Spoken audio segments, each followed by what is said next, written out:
В наших містах багато занедбаних будинків, заброшок, містяків, дійсно багато.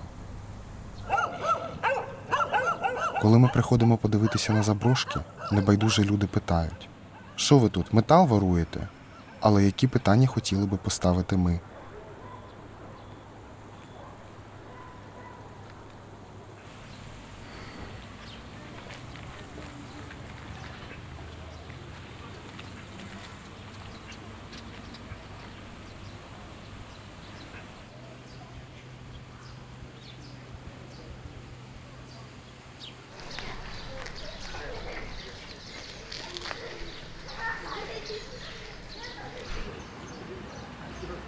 Скажите, вы знаете, что вот это за здание? Вот это? Нет. Нет? Ну, когда-то было чем-то. Что же? Да, радиостанция. Радиостанция. Радиостанция, да. А скажите, что бы вы хотели видеть как бы на месте этого здания или как бы это здание, вот чтобы, какое оно было? Может сделать здесь какой-нибудь магазин Да. даже. Или лофт какой-нибудь кафе, не знаю. Ну, наверное, навряд ли лучше, чтобы не магазин, наверное.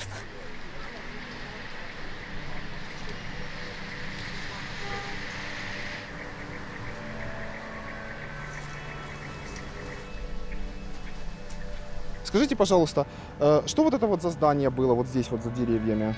А это был хороший этот самый ресторан. Ресторан. А сейчас он заброшенный.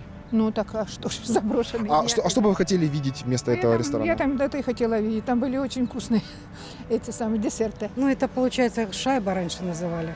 Как? Еще раз? Шайба, это еще когда в Ага. советские времена там мой еще папа ходил, пиво пил туда. Ага. Кто за пивом, кто за десертами, так получается? Ну, да, а так вообще хорошее кафе было.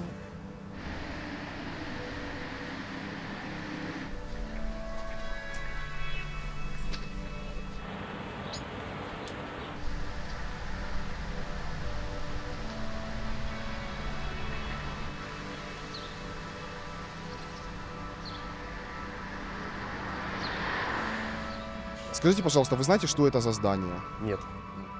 Было общежитие когда-то давно-давно, во времена моей молодости. Общежитие стекольно-бутылочного завода.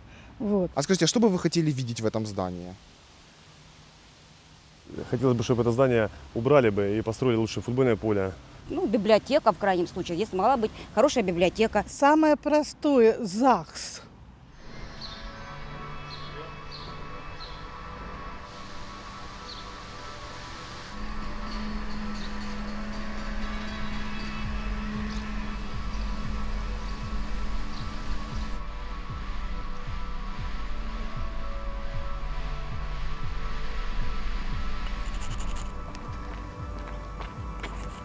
Слушай, прикольно получается. Вот солнышко так начали рисовать случайно. А в 50-х годах где-то был бы проект «Реновать Северодонецк». И одно из рабочих названий было... Он был лесным строем сначала назывался, а потом было рабочее название «Светлоград». Что такое солнышко. Мы решили, что Северодонецк – это город идеальный, потому что в него можно всматриваться бесконечно. Действительно, какая-то вот фантазия о очень идеальном. Вот здесь вот это все. Да. Есть хроники, короче, о том, как строился Северодонецк. И они сняты еще Киевом. По заказу Киева еще в 60-х годах. То есть тогда история города равнялась истории одного жителя, ну, по времени, по биографии. И он так рос. То есть он рос вместе с людьми, которые его строили. И это происходило, ну, вот в очень быстрый промежуток времени. Тут, значит, у нас как-то вот так проходит центральная улица. Так у нас проходит проспект Химиков. Да. Так, давай добавляем. Здесь вот музей, как некогда будет. Столовая заброшенная, да? Да. В которой можно было бы сделать музей. Мгм.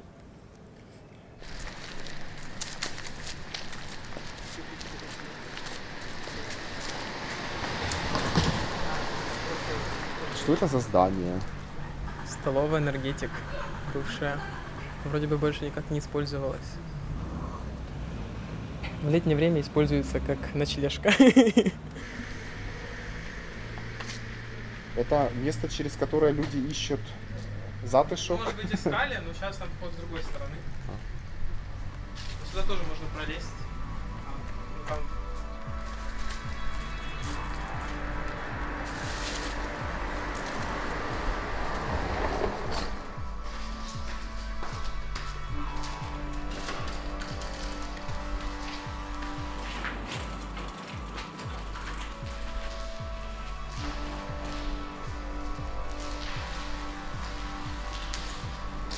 Стащили люстру, часть люстры. Вон есть и вон, а тут нет.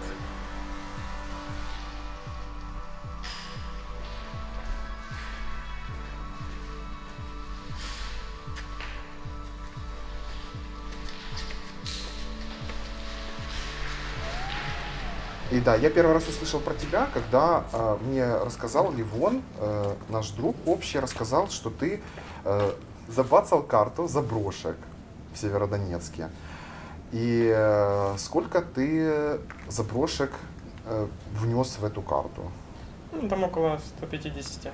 Через пару лет проехаться еще раз по этим местам и сравнить. А вот там пройдет 2-3 года, а что изменяется? Ведь город это еще, ну, это люди и инфраструктура. Здания останется так же, либо какие-то снесут, либо наоборот они там ревитализируются. Это какой-то медосмотр или как его назвать? Техосмотр города. Да. Техосмотр города. Кто тут, что тут, как использует? Ми знаємо, що на даний момент в Сєвєродонецьку точаться активні дискусії щодо ревіталізації їдальні енергетик. І також є плани щодо використання однієї занедбаної будівлі для арт-резиденції. Сподіваємося, що ці проекти вдасться втілити. А в сусідньому Лисичанську вже є певний досвід з повернення до життя закинутих споруд.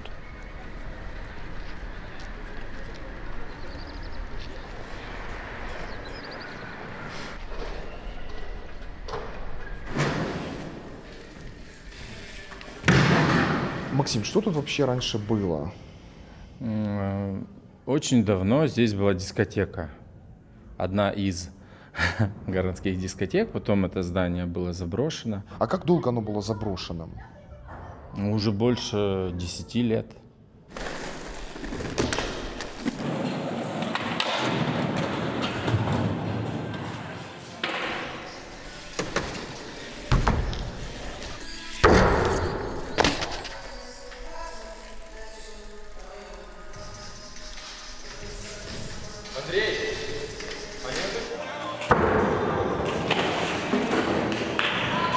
Если мы будем кататься там лет 10, тогда совсем будет другой уровень.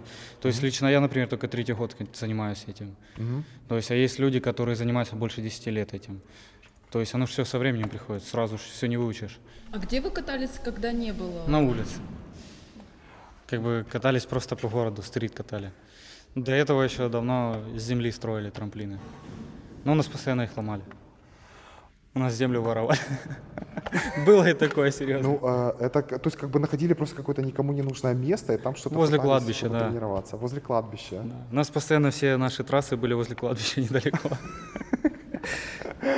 У нас в городе сколько? 4 места, где мы строили трассы, и все возле кладбища. Большинство молодежи вот по городам, они общаются, и у них движение какое-то в стороне.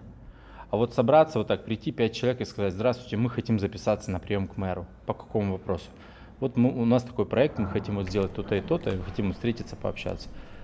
Он примет, пообщаетесь и к чему-то придете. Вы увидите, или это ваш человек, или это человек, который не думает о городе, ему все равно. Но я так понимаю, что тут важный такой момент, что, ну, вообще такие вещи, они, наверное, могут коммерчески строиться, когда какая-то коммерческая структура все это строит, и потом люди могут за деньги ходить кататься. Ну, вообще, есть, да? ну, вообще а да, здесь ну, так. это все, ну, там, с нуля, да? То есть, Ну, коммерческое это когда город дает деньги, а потом город просто и зарабатывает на этом деньги. А мы как бы, нам город не давал деньги на это все, поэтому на этом мы не зарабатываем. Нам это сделали бесплатно, и мы делаем это бесплатно. Сам парк, в принципе, бесплатный, по-любому должен быть. А там обучение, либо аренда там каких-то велосипедов, скейтов, но это уже может быть за деньги. Якщо проєкт урбан-простору «Дружба» в Лисичанську можна назвати ревіталізацією в жанрі екшен, то в Костянтинівці схожі проєкти більше нагадують суміш пригодницького жанру і фентезі.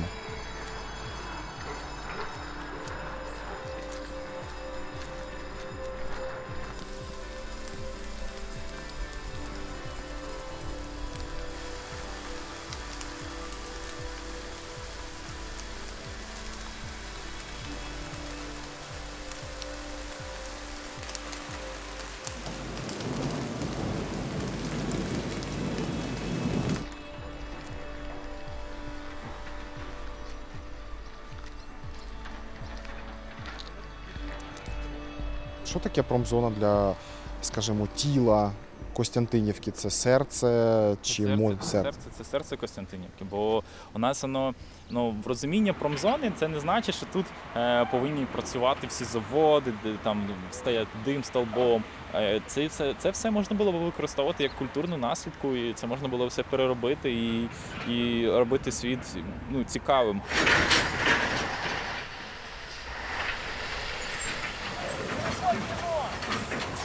Про промзону!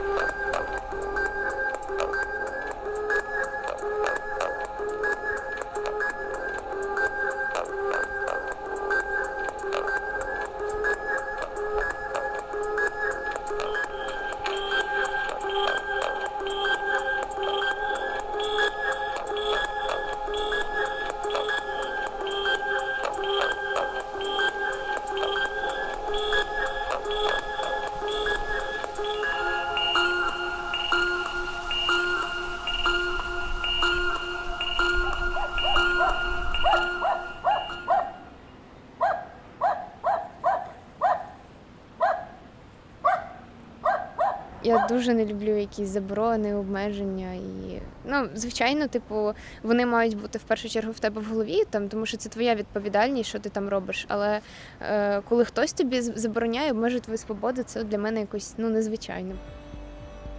Я дуже люблю, коли ти можеш створити щось нове, але базуючись на старому.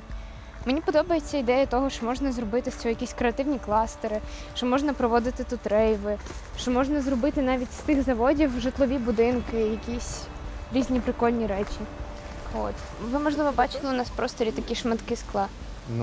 Якщо ми не заблукаємо, то ми потрапимо в місце, де буде його купа і можете собі знайти якісь. А ти коли-небудь ходила сюди одна? Так. А про що ти тут думала? Не знаю, про якісь там особисті речі, напевно, про якісь особисті проблеми. Я дуже рідко тут думаю. Точніше, коли я сама, я не думаю тут про спільні речі. Тобто, коли ми тут з кимось, то ми завжди мріємо, прикинь, як було б круто, якби тут був парк цікавий, який би виходив там на набережну. А коли я сама, то я просто, не знаю, розмовляю сама із собою в голові.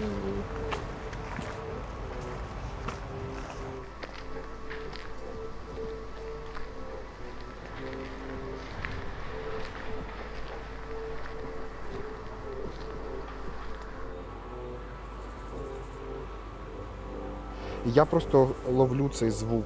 Рекордер – це тло загальне, а пушка, я прицілююся, звідки мені треба звук витягнути.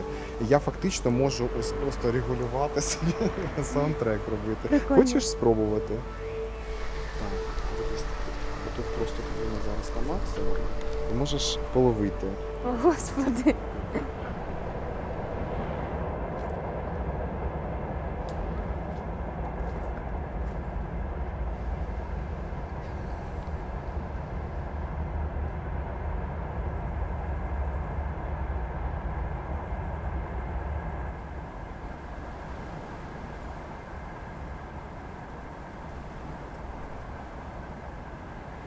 Наш колега Льоша створює свою особливу філософію довкола прогулянок по маріупольських містяках. І ми йдемо з ним по занедбаній залізниці, з мікрорайону Західний до індустріальної зони в Кальміуському районі. Это на Ильича, да, вот туда, где там еще какой-то индастриал. Там мы вот это смотрели. Да, изначально.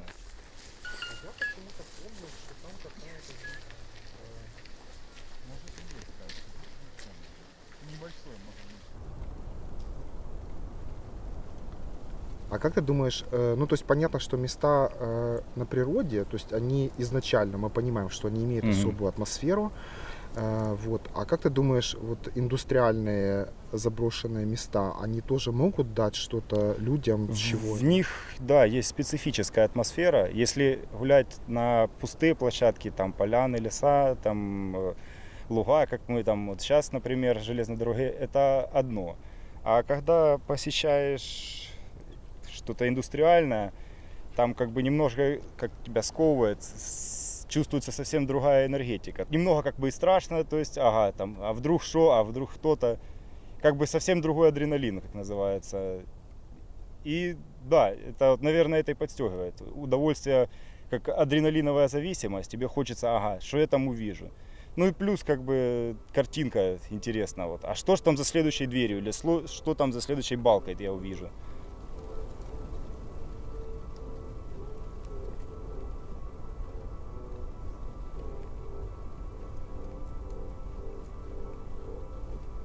Ну вообще, как ты думаешь, мы имеем вообще право ходить в любые места?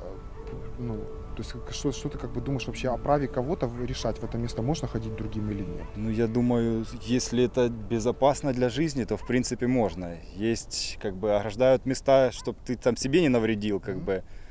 А если как бы просто там, например, там какие-то пляжи, когда забирают или что-то такое закрывают, это нехорошо. Промислові краєвиди на сході України надихають музикантів та музиканток писати музику, повну енергії робочого класу, страшних снів про взаємодію людей і технологій і неймовірної краси індустріалізації. Я думаю, що ми знайшли правильне місце для цієї розмови.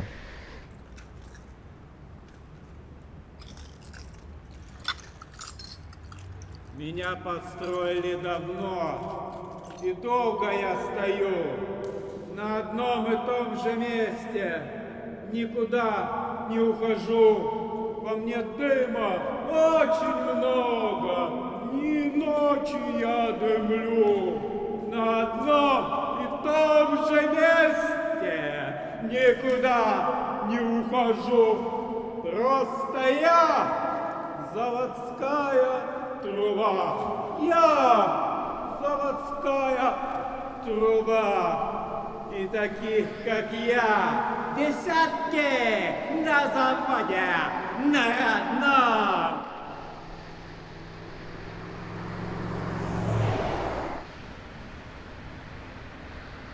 Сергей, что это вообще было за явление «Менделеев ошибался»? Ну, это тоже такое своего рода порождение местного индустриального духа. Главная ставка была сделана на саунд. Была примочка такая, у нас электроника, еще на микросхемах не серийных, а опытных 80-го года. И одна из микросхем сгорела, примочка в результате стала играть даже без подключения электрогитары.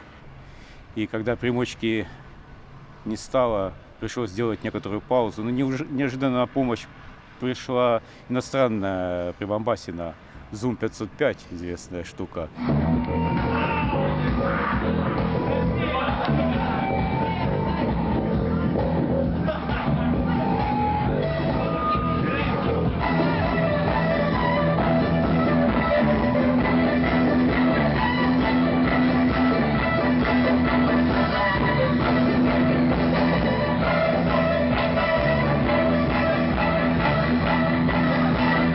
Скажи, это вообще труба, она существует?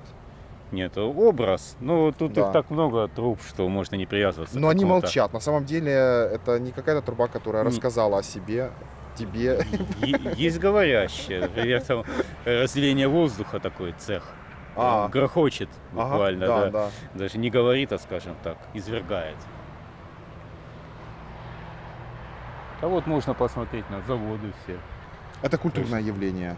Да, в каком-то смысле культура, да. Потому что город вырос вокруг завода, и культура шла от завода. И, соответственно, вот даже тут такой был парадокс. Был клуб «Комсомолец» у нас, потом в нем создали рок-клуб, а теперь там храм. Ну, то есть такое наслоение шло.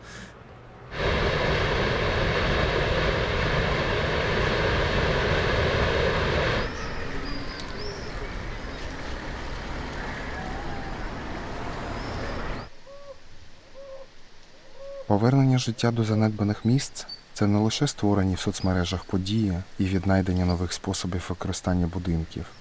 Іноді такі місця потрібні, щоб просто подумати про себе, про час, про зв'язок між людьми. Нема дитини. Мне сейчас кажется, что здесь просто такое спокойствие, на самом деле похоже немножко на рай. Ну, возле моря иначе не бывает. Это не важно, в каком году ты находишься, 80-м, 90-м.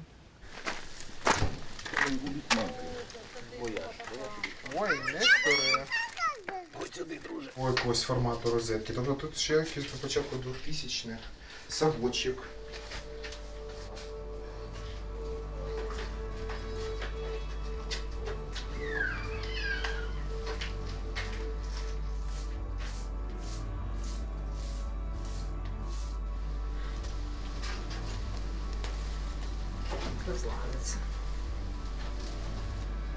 Вообще, что ты знала о этих пионерских лагерях в советские времена? Для меня это были какие-то такие, на самом деле, сакральные, закрытые места, куда мне как-то не доводилось попасть. Что я знала о них? Я слышала разные истории, и в основном они были связаны с какими-то детскими, подростковыми сексуальными фантазиями и с какими-то безумными ночными весельями, которые, в принципе, в доме, когда ты живешь с родителями, они тебе не особо доступны. Как ты думаешь, вообще, зачем люди приходят вот в такие места? И приводят своих детей.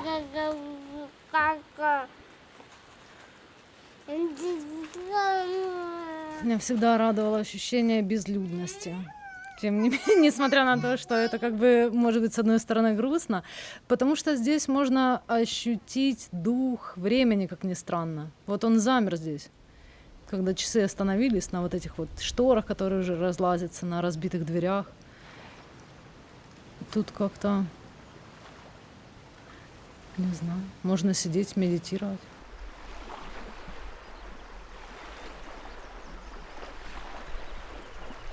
И хорошо, что, я не знаю, может быть, кому-то это не очень нравится, но мне нравится, что здесь все заросло и к чертям. Наверное, пускай оно все развалится, и природа возьмет свое. Будет еще больше свободы.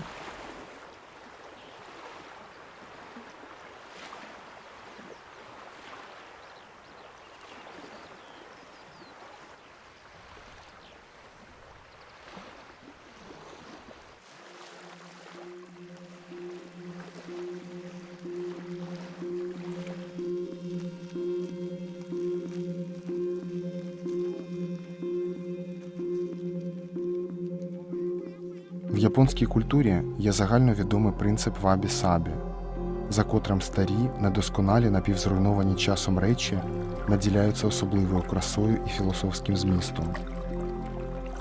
Здається, наші заброшки і містяки, наші занедбані індустріальні зони і радянські дитячі табори теж мають властивості японського принципу вабі-сабі.